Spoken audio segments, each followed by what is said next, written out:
Now, a quick analysis on our CADJPY. Before we go and get started, please just subscribe to like and share just this video. Subscribe, by the way. Now, you can see our CADJPY is actually be going bullish. As you can see, I predicted on my weekly video. If you watch the video, I said that our CAD will actually be going bullish against our JPY because our JPY is actually falling. As you can see, our JPY index we are actually falling, and today we would actually be having a drop. If you watched my video yesterday, I also predicted the same thing. Our JPY will actually be dropping while any pair relating to it will actually be going bullish. Now our CAD has opened bullish against our JPY. Now for today, we will be going on our 4-hour time frame. We will try to predict where our price will be moving. As you can see, we're actually having a bullish move upward.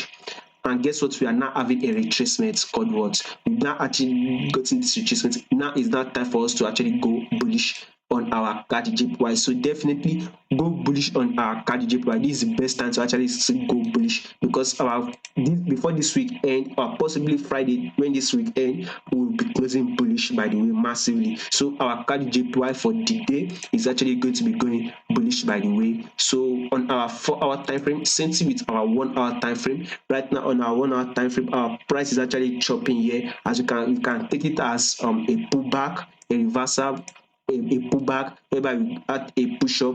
Now we've gotten a pullback. It's not time for us to actually start going bullish on our CADJPY. That is my analysis for the day.